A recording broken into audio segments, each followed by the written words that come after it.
यानी सीजफायर की आड़ में एक बार फिर से अमेरिका ने ईरान पर हमला किया। ईरान पर अमेरिकी हमले के बाद मिडिल ईस्ट में फिर से तनाव बढ़ गया है और इस बार ट्रंप ने ईरान की धरती पर अचानक जो हमला किया है उसे ट्रंप ने लव टैप का नाम दिया है। इसका मतलब है ये प्यार या दुलार में की गई मामूली कार्रवाई है। बता दें कि ट्रंप का ये बयान 7 मई की रात हॉर्मुज स्ट्रेट में हुई ताजा झड़पों के बाद आया। आइए आपको समझाते हैं कि आखिर ट्रंप ने ईरान पर ताजा हमले को लव टैप क्यों बताया है। क्या है ये टैप जिसको लव वाला एंगल डोनाल्ड ट्रंप दे रहे हैं। जल्दी से आपको बताते हैं कि ट्रंप ने ईरान पर हमले करने का आरोप लगाया, कहा कि ईरान ने पहले हमला किया, उसके बाद अमेरिका ने इसके काउंटर में। अब लव टैप इसलिए क्योंकि सीधे सीधे अगर इस पूरी तस्वीर को देखा जाए तो हॉर्मुज में ईरान ने अमेरिकी युद्धपोत पर हमले किए हैं। ट्रंप का यह कहना है कि ईरान ने पहले युद्धपोतों को टारगेट किया और इसी की जवाबी कार्रवाई के तहत अमेरिका ने काउंटर अटैक किया है। लेकिन ईरान ने छोटी नाव के जरिए यूएस युद्धपोत पर हमले किए हैं, यानी कि छोटी और चीप क्वालिटीज की नाव के साथ हमला किया गया है बड़ी बड़ी युद्धपोतों पर। हॉर्मुज में मिसाइल और ड्रोन से यूएस युद्धपोत को निशाना बनाया गया है। लेकिन ईरानी हमले में अमेरिकी युद्धपोतों को कोई नुकसान नहीं हुआ, कोई रेपरकशंस का अमेरिका को नहीं झेलना पड़ा। अमेरिकी युद्धपोतों पर हमले के बाद ईरान पर जवाबी कार्रवाई की गई है। ये जवाबी एक्शन है, ये काउंटर एक्शन है।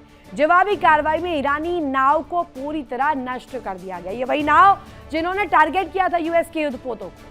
अब सीधे सीधे इसे लव टैप इसलिए कहा जा रहा है क्योंकि जवाबी कार्रवाई में ईरानी नाव को जब पूरी तरीके से नेस्तनाबूद किया गया तो उस दौरान जो तस्वीर दिखाई गई जिनमें नावों को पूरी तरीके से खत्म कर दिया गया। ताजा हमले का मकसद ईरानी हमलों को रोकना है, डिफेंसिव अप्रोच है। अब सीधे सीधे लव टैप को लेकर जो जानकारी मिल रही है इसमें ताजा हमलों को युद्ध की वापसी के तौर पर नहीं देखना चाहिए कि वापस युद्ध शुरू हो रहा है। ये छोटी मोटी झड़पें ये हॉर्मुज में अगर हो रही हैं तो ये सीधे सीधे एक कहा जाए वो तस्वीर है, वो नर्म रवैया है। ईरान अमेरिका के बीच सीजफायर अब भी जारी है, सीजफायर नहीं टूटा है। परमानेंट तौर पर अभी भी, ऑफिशियली भी, अभी भी और स्ट्रेटेजिकली भी सीजफायर अभी वर्केबल है। दोनों देशों के बीच युद्ध रोकने को लेकर बातचीत भी जारी है। पीछे बैकग्राउंड में अभी बातचीत इसको लेकर की जा रही है कि कैसे मध्यस्थता हो। शांति समझौते पर ईरान हस्ताक्षर करना चाहता है। ईरान चाहता है कि घुटने टेक दे। लेकिन इस वक्त जो लव टैप को लेकर जानकारी मिल रही है इसके बाद डोनाल्ड ट्रंप का जो रुख है, जो रवैया है हॉर्मुज को लेकर के, वो अपने आप में बड़े सवालों के घेरे में। एक बड़ी खबर इस बीच, यूएस के प्रस्ताव को वीटो कर सकते हैं रूस और चीन। यूएस ने संयुक्त राष्ट्र में पेश किया प्रस्ताव। दुनिया भर से ईरान के खिलाफ कार्रवाई की मांग की जा रही है। हॉर्मुज में हमले को लेकर के और माइंस बिछाने से रोकने की मांग यहाँ पर रखी गई और ये इस वक्त की सबसे बड़ी खबर है। यूएन में इस बात को रखा जा सकता है और बाकायदे चीन और रूस इसके लिए वीटो भी कर सकते हैं। अब ये इंसानियत के नाते हो या नैतिकता के नाते हो, इस वक्त ये तस्वीर दिखाई जा रही है कि यूएस ने संयुक्त राष्ट्र में पेश किया प्रस्ताव और इस प्रस्ताव को लेकर ये कहा जा रहा है कि वीटो रूस और चीन कर सकते हैं। बहुत दिलचस्प जियोपॉलिटिकल मूवमेंट इसे माना जा रहा है कि यूएस एक प्रस्ताव रख रहा है यूएन में और इसके लिए रूस और चीन बाकायदे वीटो के साथ आगे आते हैं। यूएस ने संयुक्त राष्ट्र में इस प्रस्ताव को पेश किया। दुनिया भर से ईरान के खिलाफ कार्रवाई की मांग की है और हॉर्मुज में हमले और इसके साथ साथ हॉर्मुज में माइंस बिछाने को लेकर दुनिया से सहयोग मांगा है। लेकिन क्या सहयोग मिलेगा और क्या अमेरिका के साथ दुनिया आएगी? क्या नेटो आएगा? क्या ईयू आएगा? और सीधे सीधे क्या यूएन इसको लेकर अमेरिका के पक्ष में कोई रवैया अख्तियार करेगा या सीधे सीधे चीन और रूस जब वीटो करेंगे तो ये तस्वीर एंटी चली जाएगी, डोनाल्ड ट्रंप के खिलाफ चली जाएगी। एक बड़ी खबर और इस बीच, ईरान में सड़कों पर आम लोग उतर गए। ईरान सरकार और सेना का समर्थन यहाँ पर किया है। राजधानी तेहरान की तस्वीरें बाकायदे सामने आई है जहां समर्थन यहाँ पर लोगों द्वारा किया गया है। सड़कों पर भारी हुजूम जो है वो बढ़ता हुआ नजर आएगी। दो तस्वीर इस वक्त आप देख रहे हैं, दो बड़ी ब्रेकिंग्स, दो बड़ी हलचल। और पहली हलचल में हमने आपको बताया कि संयुक्त राष्ट्र का रुख जब यूएस ने किया है वहां प्रस्ताव बाकायदे रखा गया। प्रस्ताव इस बात का कि दुनिया भर से लोगों को सामने आना चाहिए, दुनिया भर में जो देश है उन्हें एक साथ एकजुट होकर ईरान के खिलाफ आवाज उठानी चाहिए। लेकिन इस बीच खबर यह कि चीन और रूस इसमें वीटो यूज कर सकते हैं। अब वीटो अगर यूज होता है तो ये कौन सी गुत्थी, कौन सी नई जियोपॉलिटिकल मूवमेंट एक स्टांस दिखाता है। दूसरी तरफ वो तस्वीर भी सामने आई जिसमें तेहरान में, राजधानी ईरान की, जहां लोगों का समर्थन बम्पर तौर पर मिल रहा है। समर्थन इस कदर कि वहां पर भारी हुजूम जो है लोगों का वो इकट्ठा हुआ, बाकायदे झंडे लेकर और नारेबाजी करते हुए वहां ईरान की नीतियों का, उन काउंटर अटैक्स का समर्थन किया है जो कि अमेरिका और इजराइल के खिलाफ किए जा रहे हैं, उन स्टेशंस पर किए जा रहे हैं जहां से ईरान पर हमले हो रहे हैं। और इंसानियत के नाते ही इस वक्त जो तस्वीर देखने को मिल रही है वो कहीं ना कहीं मिडिल ईस्ट में बड़ी तस्वीर दिखा रहा है। ईरान का रूस और चीन से रिश्ता काफी पुराना है। रूस और चीन ईरान को सामरिक और आर्थिक तौर पर मदद करते हैं। उनके बीच कारोबारी रिश्ते भी हैं। जंग की बात करें तो जंग के दौरान ये रिश्ता और भी ज्यादा स्ट्रांग होता दिख रहा है। रूस और चीन जैसी महाशक्तियों के सहयोग से ही ईरान अमेरिका जैसी सुपर पावर के सामने सीना तान कर खड़े हैं। लेकिन क्या रूस और चीन के इसमें सीधे कूदने से, सीधे फ्रंट पर खेलने से गेम बिगाड़ सकता है डोनाल्ड ट्रंप का, अमेरिका का? दिखाते हैं।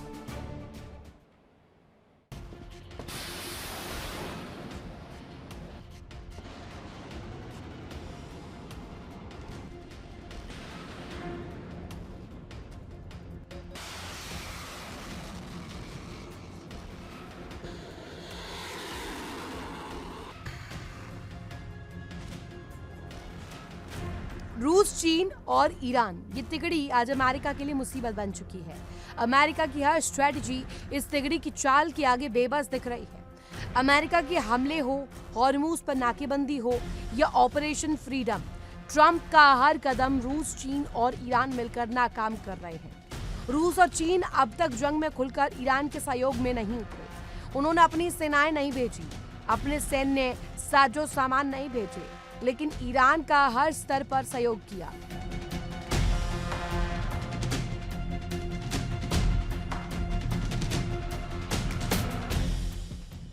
चीन लगातार उससे तेल खरीद रहा है।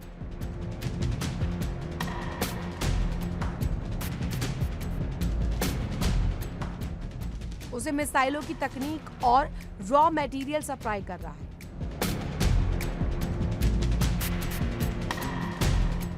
वहीं रूस भी ईरान का साथ दे रहा है। रूस और चीन ने एक बार फिर से ईरान का साथ दिया और अमेरिका का बड़ा कदम नाकाम कर दिया। संयुक्त राष्ट्र में ईरान के खिलाफ अमेरिका ने प्रस्ताव पेश किया। ईरान के खिलाफ एक्शन के लिए दुनिया से गुहार लगाई, लेकिन रूस और चीन ने उस पर ऐतराज जताया। बताया जा रहा है कि संयुक्त राष्ट्र में अमेरिका ने एक प्रस्ताव पेश किया जिसमें दुनिया के देशों से ईरान पर दबाव बनाने की अपील की गई ताकि वो हॉर्मूज में हमले और समुद्री बारूदी सुरंगें बिछाने जैसी गतिविधियां बंद करे। हालांकि राजनयिकों का कहना है कि चीन और रूस इस प्रस्ताव को वीटो कर सकते हैं। बताया जा रहा है कि इस नए प्रस्ताव को अमेरिका और बहरीन ने मिलकर खुद से तैयार किया। इसे सऊदी अरब, यूएई, कुवैत और कतर का समर्थन भी मिला। जबकि दूसरी ओर संयुक्त राष्ट्र में ईरान के राजदूत अमीर सईद इरावानी ने इस प्रस्ताव को एक तरफा, राजनीतिक और खामियों से भरा बताया। उन्होंने आरोप लगाया कि अमेरिका को खुद समुद्री सुरक्षा और नौवाहन की स्वतंत्रता की बात करने का नैतिक अधिकार नहीं है, क्योंकि उसने ईरानी जहाजों के लिए नाकेबंदी की हुई है। बताया जा रहा है कि सुरक्षा परिषद की बैठक में चीन और रूस ने प्रस्ताव पर कड़ी आपत्ति जताई। खबरों के मुताबिक रूस ने प्रस्ताव को वापस लेने या पूरी तरह दोबारा लिखने की मांग की। वहीं चीन का कहना है कि प्रस्ताव पक्षपातपूर्ण है। प्रस्ताव में ईरान पर युद्ध विराम के उल्लंघन, हॉर्मूज में शिपिंग ट्रैफिक रोकने, बाधा डालने या टोल लगाने जैसे कदमों का आरोप लगाया गया। इसमें मांग की गई है कि ईरान तुरंत हमले बंद करे, समुद्री सुरंगों के स्थान बताए और उन्हें हटाने के अभियान में रुकावट न डाले। इस बीच खबरें ये भी कि अमेरिका और ईरान अस्थायी युद्ध विराम समझौते के करीब पहुंच रहे हैं। इससे पहले भी अमेरिका समर्थित एक प्रस्ताव संयुक्त राष्ट्र परिषद में रूस और चीन के वीटो के कारण पास नहीं हो पाया। उस प्रस्ताव को अमेरिका की संभावित सैन्य कार्रवाई को वैधता देने की कोशिश माना गया। संयुक्त राष्ट्र में अमेरिका के प्रतिनिधि माइक वॉल्स ने खाड़ी देशों के राजदूतों के साथ प्रेस कॉन्फ्रेंस में कहा कि जो देश इस प्रस्ताव का विरोध करेंगे वो एक खतरनाक उदाहरण पेश करेंगे। अमेरिका ने संयुक्त राष्ट्र में प्रस्ताव पेश किया जिसमें ईरान के खिलाफ कार्रवाई की मांग की गई है। अब आइए आपको बताते हैं इस प्रस्ताव के बारे में विस्तार से क्या जानकारी सामने आई है और क्या डिटेल्स है इस प्रस्ताव में, अमेरिका ने मांग क्या क्या की है, जल्दी से आपके सामने रखते हैं। ईरान के खिलाफ यूएस का यूएन में जो प्रस्ताव पेश किया गया है उसमें ईरान के खिलाफ अमेरिका ने यूएन में यह प्रस्ताव रखा है। खास तौर पर दुनिया भर से ईरान पर दबाव बनाने की अपील की है कि दुनिया भर से देश इकट्ठा हो, यूनाइटेड कॉल रखे और ईरान के खिलाफ कार्रवाई की जाए। दुनिया भर से यह अपील है। साथ ही हॉर्मूज में हमले और माइंस बिछाने से रोकने की अपील की गई है कि माइंस जो बिछाई हुई है हॉर्मूज में उसे हटाया जाए और सीधे सीधे हॉर्मूज को रिहा किया जाए, हॉर्मूज को अपने कब्जे से हटाया जाए। अमेरिका और बहरीन ने यह प्रस्ताव तैयार किया है। सऊदी, यूएई, कुवैत और कतर का प्रस्ताव को समर्थन भी मिल चुका है कि अब इस समर्थन में ये देश आ भी चुके हैं कि अगर ये एक कॉल है तो इस प्रस्ताव पर काम किया जाना चाहिए और हॉर्मूज को पूरी तरीके से कब्जा मुक्त होना चाहिए। ईरान ने प्रस्ताव को एक तरफा और खामियों से भरा बताया कि ये सिर्फ एक पक्ष का ये आगे बात रख रही है। ये जो प्रस्ताव है एक तरफा इंक्लाइंड है, ये पूरी तरीके से इसमें कई टेक्निकल ग्लिचेस है, कई खामियां हैं, उन्हें भी ठीक करना जरूरी है। प्रस्ताव पर चीन पर और रूस ने एतराज जाहिर किया है। दोनों ही देश, चीन और रूस, जो कि ईरान के एलाइज बताए जा रहे हैं इस जंग में अभी तक, वो इसका सीधे तौर पर खंडन भी कर रहा है और सवाल पूछ रहे हैं कि आखिर इस प्रस्ताव का मूल आधार क्या है। रूस की प्रस्ताव वापस लेने या दोबारा लिखने की मांग भी सामने आ चुके हैं। रूस कह रहा है कि इसे वापस लिया जाए और दोबारा से इसे रीऑल्टर करके, दोबारा से समझ के, दोबारा एनालाइज करके वापस इस प्रस्ताव को रखा जाए। चीन ने प्रस्ताव को पक्षपातपूर्ण बताया है। सीधे सीधे जो ईरान का कॉल है वही चीन का कॉल है कि ये पक्षपातपूर्ण है, एक तरफ की बातें इसमें रखी गई है। और इसी को लेकर तस्वीर सामने आ रही है जिसमें स्पष्ट रूप में इस प्रस्ताव की बाद हलचल अब तेज हो गई है। एक बड़ी खबर इसी से जुड़ी, इजराइल और लेबनान के बीच शांति वार्ता। पश्चिमी मीडिया के हवाले से खबर, अगले हफ्ते अमेरिका में वार्ता हो सकती है और शांति प्रक्रिया को आगे बढ़ाने पर बातचीत हो सकती है। चर्चा हो सकती है कि आखिर इन दोनों के बीच जो सीजफायर हुआ है वो पूरी तरीके से परमानेंट हो जाए। इजराइल और लेबनान के बीच शांति वार्ता, पश्चिमी मीडिया के हवाले से इस वक्त की सबसे बड़ी खबर। अगले हफ्ते अमेरिका में इसको लेकर बातचीत, इसको लेकर वार्ता हो सकती है। शांति प्रक्रिया को आगे बहाल करने के लिए, आगे बढ़ाने के लिए चर्चा की जा सकती है, गहन मंथन इसको लेकर हो सकता है। लेकिन क्या यह तस्वीर आगे बदलेगी? एक और बड़ी खबर लेबनान से, जहां इजराइल के हमलों के निशान दक्षिणी लेबनान के काफरा में भारी तबाही लेकर आए हैं। आईडीएफ के हमलों में तबाही की तस्वीर भी सामने आई है और बाकायदे लेबनान की जो तस्वीर है, काफरा में ये तबाही देखी गई है।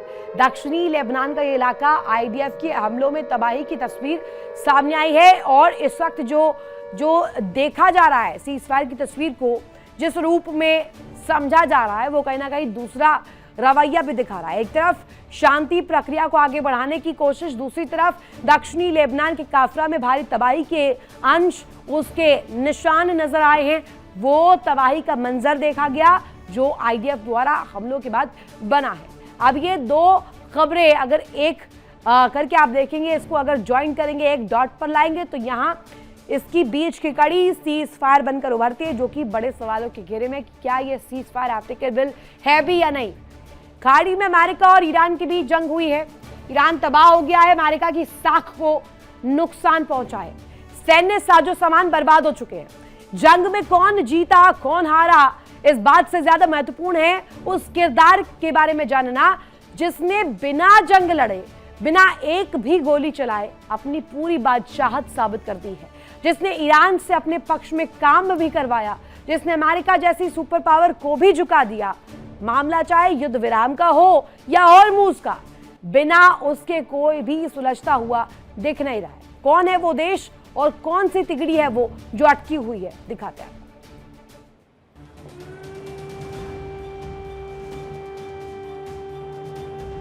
चीन सुपर पावर की रेस में तेजी से दौड़ रहा है। खाड़ी में अमेरिका, इजराइल और ईरान की जंग के दौरान चीन ने ईरान का साथ दिया। चीन ने ईरान को मिसाइलों की तकनीक दी, मिसाइलें तैयार करने के लिए कच्चा माल दिया, यहाँ तक कि ईरान की सेना को इंटेलिजेंस इनपुट भी दिया।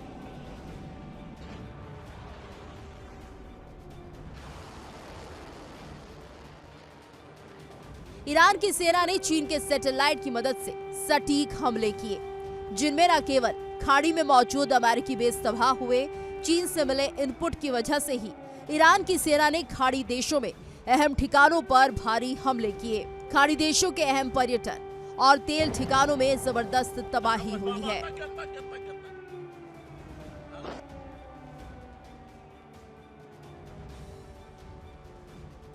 हॉर्मुज़ युद्ध में अहम मुद्दा है, जिस पर ईरान का कब्जा है। ईरान इस रास्ते से गुजरने वाले जहाजों से टोल वसूलना चाहता है। हालांकि अमेरिका ने हॉर्मुज़ पर नाकेबंदी की, ईरान की ओर जाने और आने वाले जहाजों को रास्ता बदलने पर मजबूर किया। अमेरिका ने ईरान को आर्थिक नुकसान होने का दावा किया। हालांकि ये भी सच है कि अमेरिका चाहकर भी हॉर्मुज़ खुलवा नहीं पा रहा। अब खबर है कि अमेरिका ने हॉर्मुज़ खुलवाने के लिए चीन से गुजारिश की है।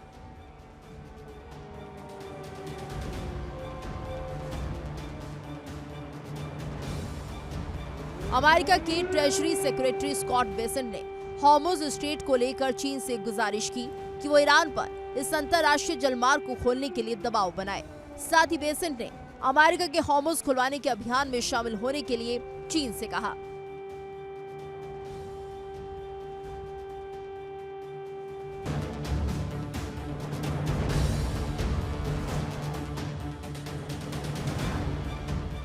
अमेरिकी राष्ट्रपति ट्रंप की चीन यात्रा से पहले ईरान का मुद्दा गरमाया हुआ है। चीन को ईरान से सस्ता तेल मिल रहा है और वो खाड़ी देशों में अपना व्यापार बढ़ाना चाहता है। चीन चाहता है कि अमेरिका पश्चिम एशिया में उलझा रहे, ताकि उसे हिंद प्रशांत क्षेत्र में अपनी स्थिति मजबूत करने का मौका मिले। अमेरिकी राष्ट्रपति डोनाल्ड ट्रंप की चीन यात्रा से पहले ईरान के विदेश मंत्री अब्बास अरागची बीजिंग पहुंचे। कयास लगाए जा रहे हैं कि अगर ईरान का मामला नहीं सुलझा तो चीन इस डील का एपिसेंटर बन सकता है। चीन ईरान मामले पर बेहद संतुलित रुख अपनाए हुए है। वो ना तो अमेरिका को नाराज करना चाहता है और ना ही अरब देशों को शिकायत का कोई मौका देना चाहता है। खबरों के मुताबिक चीन खाड़ी देशों में अपने व्यापार और निवेश को बढ़ाना चाहता है, जिससे अरब देशों से उसकी दूरी बनाने की कोई गुंजाइश नहीं दिखती है। दूसरी तरफ ईरान पर लगे अमेरिकी प्रतिबंधों के कारण चीन को ईरान से बेहद सस्ता तेल मिल रहा है। इस तरह चीन दोनों ही पक्षों के साथ अपनी हिस्सेदारी बनाए रखना चाहता है। एक्सपर्ट्स मानते हैं कि अमेरिका और ईरान के बीच तनाव चीन के लिए कई मायनों में फायदेमंद है। अमेरिका को इंडो पैसिफिक क्षेत्र से दूर रखने के लिए चीन चाहता है कि वो पश्चिम एशिया में उलझा रहे। इसके साथ साथ जंग की वजह से अमेरिका को भारी नुकसान हो रहा है, जबकि चीन अपने व्यापार को बढ़ाकर मुनाफा कमा रहा है। ईरान जंग के बाद वैश्विक स्तर पर अमेरिका का प्रभाव कम हुआ है, तो वहीं चीन अपनी ताकत और प्रभाव का विस्तार कर रहा है। ट्रंप को अंदेशा है कि अगर वो ईरान से समझौता नहीं कर पाते हैं तो उनके चीन दौरे के दौरान बीजिंग इसका पूरा फायदा उठाने की कोशिश करेगा। माना जा रहा है कि चीन तेल गैस पर अमेरिका से डील कर सकता है, जबकि ईरान मुद्दे पर मदद का भरोसा देकर चीन अपना कूटनीतिक प्रभाव बढ़ा सकता है। इसके अलावा समझौता कराने के नाम पर चीन अमेरिका पर दबाव बढ़ाकर दक्षिण चीन सागर से लेकर ट्रेड डील तक अपने हित साध सकता है। देखिए इंडिया डेली 24/7 अब आपके स्मार्ट टीवी पर। इंडिया डेली मौजूद है सभी डिजिटल प्लेटफॉर्म पर लाइव और लगातार। इंडिया डेली 24/7 हर दिन राष्ट्र को समर्पित।